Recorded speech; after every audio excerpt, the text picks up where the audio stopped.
ಪಾಲಕರಿಗೆ ಪೋಷಕರಿಗೆ ಚಾನಲ್ಗೆ ಸ್ವಾಗತ.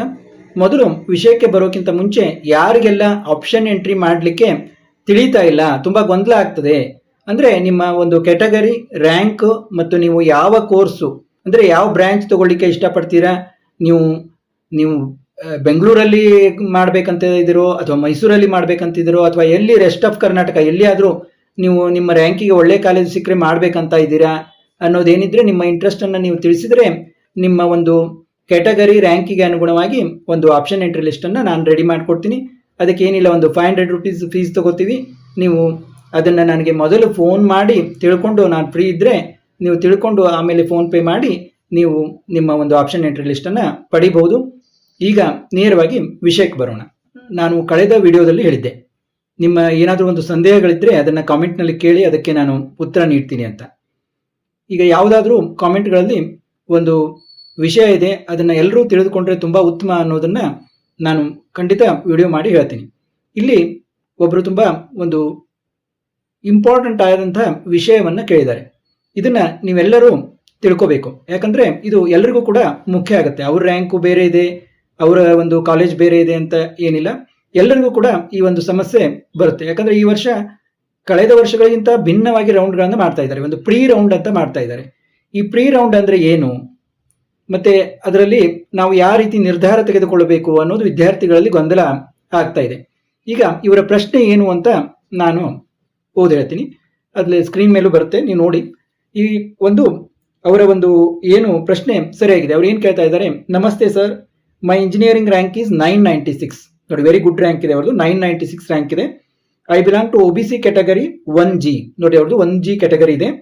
I have learnt about the first, second and third round in KCET counseling which was still last year.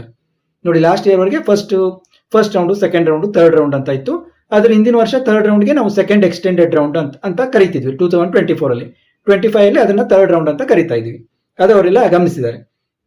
But this year I am confused about pre round. ಈ pre round ಬಗ್ಗೆ ನನಗೆ confuse ಆಗ್ತಾ ಇದೆ. ಯಾಕೆ ಅಂತ ಹೇಳ್ತಾರೆ ನೋಡಿ. As far as I know, it is just another round to help pure KCET students to get seat before itself. ಅಂದರೆ ಪ್ಯೂರ್ KCET ಸ್ಟೂಡೆಂಟ್ಸ್ ಅಂದರೆ ಯಾರು ಈ KCETಯಲ್ಲಿ ನಡೆಯುವಂಥ ಇಂಜಿನಿಯರಿಂಗು, ಒಂದು ಅಗ್ರಿಕಲ್ಚರು, ವೆಟರ್ನರಿ, ಅಂದರೆ ನೀಟ್ ಮೂಲಕ ಏನು ನಡೀತಾ ಇದಾವಲ್ಲ, ಮೆಡಿಕಲ್ಲು, ಡೆಂಟಲು, ಆಯುಷ್ ಕೋರ್ಸ್ ಬಿಟ್ಟು ಪ್ಯೂರ್ ಆಗಿ KCET ಮೂಲಕ ಏನು ಅಲಾಟ್ ಆಗ್ತಾವಲ್ಲ, ಆ ಒಂದು ಸೀಟ್ಗೆ ನಡೆಸುವಂಥ ಪ್ಯೂರ್ KCET ಸ್ಟೂಡೆಂಟ್ಸ್ ಅಂತ ತುಂಬ ಚೆನ್ನಾಗಿ ಹೇಳಿದ್ದಾರೆ. To get seat before itself ಅಂದರೆ ಏನು ಒಂದು ರಿಯಲ್ ರೌಂಡ್ ನಡೀತಾವಲ್ಲ, ಆ ರೌಂಡ್ ನಡೆಯೋದಕ್ಕಿಂತ ಮುಂಚೆನೇ ಅವರು ಸೀಟ್ ಒಂದು ತೆಗೆದುಕೊಳ್ಳಿಕ್ಕೆ ಈ ರೌಂಡು ಅಂತ ತುಂಬ ಚೆನ್ನಾಗಿ ಅರ್ಥ ಮಾಡ್ಕೊಂಡಿದ್ದಾರೆ ಅವರು. And also there is no option to hold seat in pre round. Pre ರೌಂಡ್ನಲ್ಲಿ ನಾವು ಸೀಟ್ ಹೋಲ್ಡ್ ಮಾಡಲಿಕ್ಕೆ ಯಾವುದೇ ಆಪ್ಷನ್ ಇರೋದಿಲ್ಲ. ಅದನ್ನ ಪ್ರಸನ್ನ ಸರ್ ಮೊನ್ನೆ ಫೋನಿನ ಇದರಲ್ಲಿ ಕೂಡ ಹೇಳಿದ್ದಾರೆ. ಪ್ರಜಾವಾಣಿ ಫೋನಿನ ಪ್ರೋಗ್ರಾಮ್ ಇತ್ತಲ್ಲ, ಅದರಲ್ಲಿ ಕೂಡ ಅವರು ಸರಿಯಾಗಿ ಹೇಳಿದ್ದಾರೆ. And or remaining round same as last year. ಉಳಿದ ರೌಂಡ್ ಸೇಮ್ ಇರ್ತವೆ, ಅಂದ್ರೆ 4 ಚಾಯ್ಸ್ ಇರ್ತವೆ, ಅದೇ ರೀತಿ ಇರ್ತವೆ. ನಾನು ಹೇಳ್ತೀನಿ, with my rank will pre round be useful for me to get RVCE. ನೋಡಿ, RV college of engineering top 1 college ಅದು. ಅಲ್ಲಿ CSC or it will be a problem for me. ಅಲ್ಲಿ ನನಗೆ CSC ಅಂದ್ರೆ main branch, CSC main branch ತೆಗೆದುಕೊಳ್ಳಿಕ್ಕೆ ಅದು ನನಗೆ pre round help ಆಗುತ್ತೋ ಅಥವಾ ಅದು ಪ್ರಾಬ್ಲಮ್ ಆಗುತ್ತೋ ಅಂತ ಅವ್ರ ಪ್ರಶ್ನೆ. ನೋಡಿ, ಅಂದ್ರೆ ಪ್ರೀ ರೌಂಡ್ ನಲ್ಲಿ ಏನ್ ಮಾಡಿದ್ದಾರೆ ಅಂದ್ರೆ ಅವರು ಪ್ರೀ ರೌಂಡ್ ನಲ್ಲಿ ಯಾವುದೇ ಚಾಯ್ಸ್ ಇರೋದಿಲ್ಲ, ಒಂದೇ ಚಾಯ್ಸ್, ಒಂದು ಅಡ್ಮಿಷನ್ ಆಗಬೇಕು ಇಲ್ಲ ಸುಮ್ಮನೆ ಇರಬೇಕು. ಅಂದ್ರೆ ಒಂದು ಚಾಯ್ಸ್ 1 ಅಷ್ಟೇ ಎನೇಬಲ್ ಮಾಡ್ತಾರೆ ಅವರು. ಅಂದ್ರೆ ನಿಮ್ಗೆ ಏನು ಒಂದು ಪ್ರೀ ರೌಂಡ್ ನಲ್ಲಿ ಆ ಒಂದು ಸೀಟ್ ಇಷ್ಟ ಆದ್ರೆ, ನನಗೆ ಬೇರೆ ಏನು ಸೀಟೇನೇ ಇಲ್ಲ, ಅದೇ ನಂದು ಆಪ್ಷನ್ನು, ನನ್ನ ಚಾಯ್ಸ್ ಫಸ್ಟ್ ಅದೇ, ನಾನು ಅಲ್ಲೇ ಹೋಗ್ಬೇಕಂತಿದ್ದೆ, ಅದೇ ಕೋರ್ಸ್ಗೆ ಹೋಗ್ಬೇಕಂತಿದ್ದೆ, ಅದೇ ಕಾಲೇಜ್ಗೆ ಹೋಗ್ಬೇಕಂತಿದ್ದೆ ಅಂತಂದ್ರೆ ನೀವು ಸೀದಾ ಅಡ್ಮಿಷನ್ ಮಾಡಿಸ್ಬಿಡೋದು. ನೆಕ್ಸ್ಟ್ ರೌಂಡ್ ನಲ್ಲಿ ನೀವು ಯಾವುದೇ ರೀತಿಯಿಂದ ಭಾಗವಹಿಸುವಂತಿಲ್ಲ. ನಿಮ್ಮ ಕೌನ್ಸಿಲಿಂಗ್ ಪ್ರಕ್ರಿಯೆ ಅಲ್ಲಿಗೆ ಎಂಡ್ ಆಗ್ತದೆ. ನೀವು ನೆಕ್ಸ್ಟ್ ರೌಂಡ್ಗೆ ಮತ್ತೆ ಹೇಳ್ರಿ ನನಗೆ ಕನ್ಫ್ಯೂಸ್ ಆಗಿ ಮಾಡಿದೆ, ನಾನು ಮತ್ತೆ ರೌಂಡ್ ನಲ್ಲಿ ಭಾಗವಹಿಸ್ತೀನಿ ಅನ್ನೋ ಆಗಿಲ್ಲ. ನೀವು ವಿಚಾರ ಮಾಡಿ ಚಾಯ್ಸ್ 1 ಇದನ್ನ ಮಾಡಿಕೊಂಡು ಅಡ್ಮಿಷನ್ ಪ್ರೊಸೆಸ್ ಅನ್ನ ಕಂಪ್ಲೀಟ್ ಮಾಡಿಕೊಂಡು ಅಡ್ಮಿಷನ್ ಆಗೋದು. ಇದು ಪ್ರೀ ರೌಂಡ್.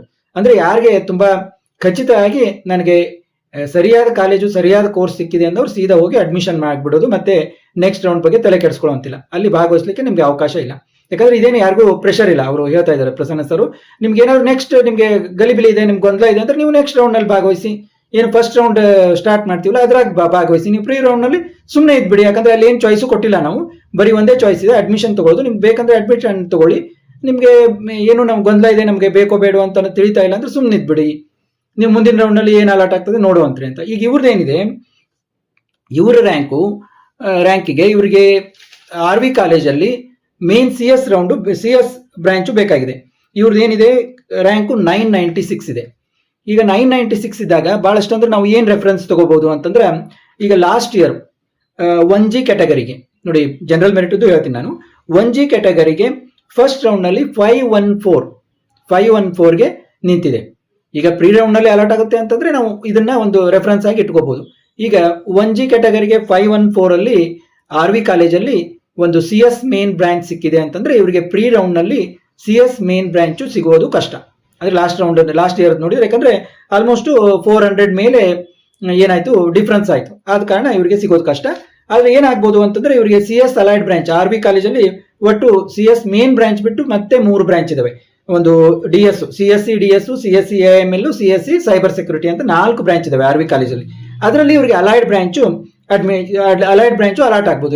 ಹೇಗಂದ್ರೆ ನೋಡಿ, ಇಲ್ಲಿ 1G ಕ್ಯಾಟಗರಿಗೆ DS ಡೇಟಾ ಸೈನ್ಸ್ 1122 ಮತ್ತು AML 1637 ಮತ್ತೆ ಸೈಬರ್ ಸೆಕ್ಯೂರಿಟಿ 1660ಗೆ ಅಲರ್ಟ್ ಆಗಿದೆ ಲಾಸ್ಟ್ ಇಯರ್ ಫಸ್ಟ್ ರೌಂಡ್ ನಲ್ಲಿ. ಈಗ ಪ್ರೀ ರೌಂಡ್ ಅನ್ನೇ ನಾವು ಫಸ್ಟ್ ರೌಂಡ್ ಅಂತ ಕನ್ಸಿಡರ್ ಮಾಡಿದ್ರೆ ಈ ವರ್ಷ ಇವರಿಗೆ ಅಲೈಡ್ ಬ್ರಾಂಚು ಸಿಗೋ ಸಾಧ್ಯತೆ ಇದೆ. ಮೇನ್ ಬ್ರಾಂಚು ಸಿಗ್ಲಿಕ್ಕಿಲ್ಲ ಲಾಸ್ಟ್ ಇಯರ್ ಡೇಟಾ ನೋಡಿದ್ರೆ. ಸ್ವಲ್ಪ ಪ್ರೀ ರೌಂಡ್ ನಲ್ಲಿ ಮೇನ್ ಬ್ರಾಂಚು ಸಿಗೋದಿಲ್ಲ. ಇವರು ನನಗೆ ಮೇನ್ ಬ್ರಾಂಚ್ಗೆ ಹೋಗ್ಬೇಕು ಅಂತಂದ್ರೆ ಇವರು ಸುಮ್ಮನೆ ಇದ್ದು ಬಿಡಬೇಕಾಗುತ್ತೆ. ಸುಮ್ಮನೆ ಇದ್ದು ಫಸ್ಟ್ ರೌಂಡ್ ನಲ್ಲಿ ಇವರು ಇದನ್ನ ಮಾಡ್ಬೇಕಾಗುತ್ತೆ. ಫಸ್ಟ್ ರೌಂಡ್ ನಲ್ಲಿ ಇವ್ರಿಗೆ ಮೇನ್ ಬ್ರಾಂಚ್ ಸಿಗ್ಬಹುದು, ಯಾಕಂದ್ರೆ ಈ ವರ್ಷದ ಇದನ್ನ ಹಿಂಗೆ ಎಕ್ಸಾಕ್ಟ್ ಆಗಿ ಹೀಗೆ ಆಗುತ್ತೆ ಅಂತ ಹೇಳಿಕ್ ಬರೋದಿಲ್ಲ. ಆದ್ರೆ ಇದನ್ನ ನೀವು ಲಾಸ್ಟ್ ಇಯರ್ ನೋಡಿದ್ರೆ ಸೆಕೆಂಡ್ ರೌಂಡ್ ಥರ್ಡ್ ರೌಂಡ್ ನೋಡಿದ್ರೆ ನಮ್ಗೆ ಏನ್ ಗೊತ್ತಾಗುತ್ತೆ ಅಂದ್ರೆ, ಇಲ್ಲಿ ಒಂದು ಕ್ಯಾಟಗರಿ 1ಗೆ ಸೆಕೆಂಡ್ ರೌಂಡ್ ನಲ್ಲಿ 2013 ಅಂದ್ರೆ 2013ಗೆ ಮೇನ್ ಬ್ರಾಂಚ್ CS ಸಿಕ್ಕಿದೆ ಸೆಕೆಂಡ್ ರೌಂಡ್ ಅಲ್ಲಿ. ಮತ್ತೆ ನೆಕ್ಸ್ಟ್ ಥರ್ಡ್ ರೌಂಡ್ ಅಲ್ಲಿ ಕೂಡ ಅಲ್ಲಿಗೆ ಸಿಕ್ಕಿದೆ, ಅಂದ್ರೆ ಅಲ್ಲಿಗೆ ಸ್ಟಾಪ್ ಆಗಿದೆ. ಅದು 2013ಗೆ ಸ್ಟಾಪ್ ಆಗಿದೆ ಅಂದ್ಮೇಲೆ ಇವರು ನೆಕ್ಸ್ಟ್ ರೌಂಡ್ ಭಾಗವಹಿಸಿದ್ರೆ, ಅಂದ್ರೆ ಪ್ರೀ ರೌಂಡ್ ನಲ್ಲಿ ಸುಮ್ಮನೆ ಇದ್ಬಿಟ್ಟು ಮೇನ್ ಬ್ರಾಂಚ್ ಸಿಗ್ಲಿಲ್ಲ ಅಂದ್ರೆ ಸುಮ್ಮನೆ ಇದ್ಬಿಟ್ಟು ನೆಕ್ಸ್ಟ್ ರೌಂಡ್ ನಲ್ಲಿ ಭಾಗವಹಿಸಿದ್ರೆ ಇವರಿಗೆ ಮೇನ್ ಬ್ರಾಂಚ್ ಸಿಗೋ ಸಾಧ್ಯತೆ ಇದೆ. ಮತ್ತೆ ಇಲ್ಲ ನನಗೆ ಸ್ವಲ್ಪ ರಿಸ್ಕ್ ಆಗುತ್ತೆ, ಏನಾಗುತ್ತೋ ಏನೋ ಅಂತಂದ್ರೆ ಇವರು ಅಲೈಡ್ ಬ್ರಾಂಚ್ಗೆ ತೃಪ್ತಿ ಪಟ್ಕೊಂಡು ಅಲೈಡ್ ಬ್ರಾಂಚ್ಗೆ ಅಡ್ಮಿಷನ್ ಅನ್ನು ತಗೋಬೇಕಾಗ್ತದೆ ಪ್ರೀ ರೌಂಡ್ ನಲ್ಲಿ. ಇಲ್ಲಾಂದ್ರೆ ಇರ್ಲಿ ನನಗೆ ಸ್ವಲ್ಪ ರಿಸ್ಕ್ ಆದ್ರೂ ಇಲ್ಲಿ ನಾನು ಮೇನ್ ಬ್ರಾಂಚ್ಗೆ ಸಿಗ್ಬೇಕಾ ತಗೋತೀನಿ ಅಂತಂದ್ರೆ ಇವರು ಫಸ್ಟ್ ರೌಂಡ್ ಸೆಕೆಂಡ್ ರೌಂಡ್ ಈಗ, ಯಾಕಂದ್ರೆ ಫಸ್ಟ್ ರೌಂಡ್ ನಲ್ಲಿ ಅಂತ ವಿಥೌಟ್ ಆಪ್ಷನ್ ಇದೆ. ಫಸ್ಟ್ ರೌಂಡ್ ನಲ್ಲಿ ಭಾಗವಹಿಸಿ ಫಸ್ಟ್ ರೌಂಡ್ ನಲ್ಲಿ ಸಿಗ್ಲಿಲ್ಲ ಅಂದ್ರೆ ಸೆಕೆಂಡ್ ರೌಂಡ್ ನಲ್ಲಿ ಇವರು ಮೇನ್ ಬ್ರಾಂಚ್ ಸಿಗುತ್ತೇನೋ ಅಂತ ನೋಡಬಹುದು. ಲಾಸ್ಟ್ ಇಯರ್ ಸ್ಟಾಟಿಸ್ಟಿಕ್ಸ್ ನೋಡಿದ್ರೆ ಇವರು 1G ಕ್ಯಾಟಗರಿ ಅವರಿಗೆ ಆರಾಮಾಗಿ ಒಂದು CS ಮೇನ್ ಬ್ರಾಂಚು RV ಕಾಲೇಜಲ್ಲಿ ಸಿಗುತ್ತೆ. ಯಾಕಂದ್ರೆ 2013 ಅಂಕಿ ಅಂದ್ರೆ 2013 ವರೆಗೆ ರ್ಯಾಂಕ್ ಹೋಗಿದೆ 1G ಕ್ಯಾಟಗರಿಗೆ, ಅಂದ್ಮೇಲೆ ಸಿಗ್ಬಹುದು. ಅಂದ್ರೆ ಇಲ್ಲಿ ಮೇನು ಏನಂತಂದ್ರೆ, ಈ ಪ್ರೀ ರೌಂಡ್ ಅನ್ನೋದು ಪ್ರಾಬ್ಲಮ್ ಆಗುತ್ತಾ ಅಂದ್ರೆ ಸ್ವಲ್ಪ ಮಟ್ಟಿಗೆ ಪ್ರಾಬ್ಲಮ್ ಆಗುತ್ತೆ. ಹೇಗಂದ್ರೆ ಈಗ ನೀವು ಪ್ರೀ ರೌಂಡ್ ನಲ್ಲಿ ಯಾವುದೋ ಒಂದು ಸೀಟ್ ಸಿಕ್ಕಿರುತ್ತೆ ಅಂತ ತಿಳ್ಕೊಳ್ಳಿ. ಅವಾಗ ಎಷ್ಟು ಜನ ನಿಮ್ಮ ಕ್ಯಾಟಗರಿಯವರು ಅಡ್ಮಿಷನ್ ಮಾಡಿಸೋದಿಲ್ಲ ಅಂತ ಯಾರಿಗೂ 100% ಹೇಳಲಿಕ್ಕೆ ಬರೋದಿಲ್ಲ. ಆದ ಕಾರಣ ಯಾರೇ ಆಗ್ಲಿ, ಇವರೇ ಹೇಳ್ಕೊಂಡು ಹೇಳ್ತೀನಿ ನಾನು, ನೀವು ನಿಮ್ಮ ಆಪ್ಷನ್ ಅಂತ ಹಾಕೊಂಡೇ ಇರ್ಬೇಕು. ನೀವು RV ಕಾಲೇಜ್ಗೆ ನಿಲ್ಸೋ ಆಗಿಲ್ಲ, ನೀವು PES, BMS, MSRT safer side ಹಾಕೊಂಡು ಇಟ್ಕೋಬೇಕಾಗುತ್ತೆ. ಆಪ್ಷನ್ ಎಂಟ್ರಿಯಲ್ಲಿ ಒಂದೇ ಕಾಲೇಜ್ ಹಾಕೊಂಡು ಬಿಡೋ ಆಗಿಲ್ಲ. ಸ್ವಲ್ಪ ನೀವು ಕಾಲೇಜುಗಳನ್ನು 5-6 ಕಾಲೇಜ್ ಹಾಕೊಂಡು ಇಟ್ಕೊಂಡ್ರೆ ಆರಾಮಾಗಿ ನಿಮ್ಗೆ ಸಿಗುತ್ತೆ. ಇದೇ ರೀತಿ ನಿಮ್ಮ ರ್ಯಾಂಕಿಗೆ ಅನುಗುಣವಾಗಿ ಏನು ಪ್ರೀ ರೌಂಡ್ ನಲ್ಲಿ ಏನು ನಿಮಗೆ ಕಾಲೇಜ್ ಸಿಗುತ್ತಲ್ಲ, ಏನೋ ನಿಮಗೆ ತುಂಬಾ ಒಳ್ಳೆ ಕಾಲೇಜೇ ಸಿಕ್ಕಿದೆ, ನಿಮ್ಮ ಮನೆ ಹತ್ರದಲ್ಲಿದೆ, ಎಲ್ಲಾ ರೀತಿಯಿಂದ ಅನುಕೂಲ ಇದೆ, ಸುಮ್ಮನೆ ಟಾಪ್ ಕಾಲೇಜ್ಗೆ ಆಸೆ ಮಾಡೋದು ಬೇಡ, ಎಲ್ಲಾ ರೀತಿಯಿಂದ ಅನುಕೂಲ ಇದೆ ಅಂತಂದ್ರೆ ನೀವು ವಿಚಾರ ಮಾಡಿ ಪ್ರೀ ರೌಂಡ್ ನಲ್ಲಿ ಅಡ್ಮಿಷನ್ ಅನ್ನ ತಗೋಬಹುದು. ಆದ್ರೆ ಮುಂದಿನ ರೌಂಡ್ಗಳಲ್ಲಿ ನಿಮಗೆ ಭಾಗವಹಿಸಲಿಕ್ಕೆ ಅವಕಾಶ ಇಲ್ಲ. ಆದ ಕಾರಣ ಪ್ರೀ ರೌಂಡ್ ನಲ್ಲಿ ತುಂಬಾ ವಿಚಾರ ಮಾಡಿ ನೀವು ಅಡ್ಮಿಷನ್ ಅನ್ನು ತಗೋಬೇಕು. ಒಂದ್ ವೇಳೆ ನೀವು ವಿಚಾರ ಮಾಡದೆ ಅಡ್ಮಿಷನ್ ತಗೊಂಡ್ರೆ ಅದೊಂದು ಬಿಗ್ ಪ್ರಾಬ್ಲಮ್ ಆಗುತ್ತೆ. ಆದ ಕಾರಣ ಪ್ರೀ ರೌಂಡ್ ಸ್ವಲ್ಪ ಎಚ್ಚರಿಕೆಯಿಂದ ನೀವು ಪ್ರೀ ರೌಂಡ್ ನಲ್ಲಿ ವಿಚಾರ ಮಾಡಬೇಕು, ನೀವು ಅಡ್ಮಿಷನ್ ಆಗ್ಬೇಕು ಅಥವಾ ಸುಮ್ಮನೆ ಇರಬೇಕು ಅಂತ. ಅದು ಮೇನು. ಅದಕ್ಕೆ ಯಾಕಂದ್ರೆ ಇದು ಫಸ್ಟ್ ಇಯರ್ ಈ ರೀತಿ ಮಾಡ್ತಾ ಇರೋದು. ಮತ್ತೆ ಅವ್ರು ಏನ್ ಹೇಳಿದ್ದಾರೆ ಅಂದ್ರೆ, ನಾವು ಹಿಂದಿನ ವರ್ಷಗಳಲ್ಲಿ ಏನಿತ್ತು, ಸೆಕೆಂಡ್ ರೌಂಡ್ ನಲ್ಲಿ ನಾವು ಕೇವಲ ಫೀಸ್ ಅಷ್ಟೇ ತುಂಬ್ತಿದ್ವಿ, ಅಡ್ಮಿಷನ್ ಮಾಡಿಸ್ತಾ ಇರ್ಲಿಲ್ಲ. ಆದ್ರೆ ಅವ್ರೀಗ ಸೆಕೆಂಡ್ ರೌಂಡ್ ನಲ್ಲಿ ಫೀಸ್ ತುಂಬಿ ಅಡ್ಮಿಷನ್ನೇ ಮಾಡಿಸ್ಬೇಕು ಅಂತ ಹೇಳಿದ್ದಾರೆ. ಸೆಕೆಂಡ್ ರೌಂಡ್ ನಲ್ಲಿ ಫೀಸ್ ತುಂಬಿ ಅಡ್ಮಿಷನ್ ಮಾಡಿಸಿದಾಗ ಬೇರೆ ಊರಿನ ಹುಡುಗರು ಅಲ್ಲಿ ಹಾಸ್ಟೆಲ್ ಅಡ್ಮಿಷನ್ ಎಲ್ಲ ಮಾಡಿಸಿರ್ತಾರೆ. ಮತ್ತೆ ಅವರು ಥರ್ಡ್ ರೌಂಡ್ ನಲ್ಲಿ ಬೇರೆ ಕಾಲೇಜ್ ಅಲಾಟ್ ಆದ್ರೆ ನಾವು ಥರ್ಡ್ ರೌಂಡ್ ನಲ್ಲಿ ಭಾಗವಹಿಸಲಿಕ್ಕೆ ಅವಕಾಶ ಕೊಡ್ತೀವಿ ಅಂತ ಹೇಳಿದ್ದಾರೆ ಅವರು. ಥರ್ಡ್ ರೌಂಡ್ ನಲ್ಲಿ ಒಂದ್ ವೇಳೆ ಅವ್ರಿಗೆ ಬೇರೆ ಕಾಲೇಜ್ ಸಿಕ್ಕರೆ ಮತ್ತೆ ಆ ಕಾಲೇಜ್ನವರೆಲ್ಲ ಫೀಸ್ ರಿಫಂಡ್ ಮಾಡಬೇಕು, ಹಾಸ್ಟೆಲ್ ಫೀಸ್ ಇದನ್ನ ಮಾಡಬೇಕು, ಮತ್ತೆ ಹಾಸ್ಟೆಲ್ ಇಂದ ಎಲ್ಲ ಈ ಸಾಮಾನು ಎಲ್ಲ ಶಿಫ್ಟ್ ಮಾಡಬೇಕು. ಹಿಂಗೆಲ್ಲ ಬಹಳ ಪ್ರಾಕ್ಟಿಕಲ್ ಗೊಂದಲಗಳು ಈ ವರ್ಷ ಆಗ್ತವೆ ಅಂತ ಅನ್ಸುತ್ತೆ.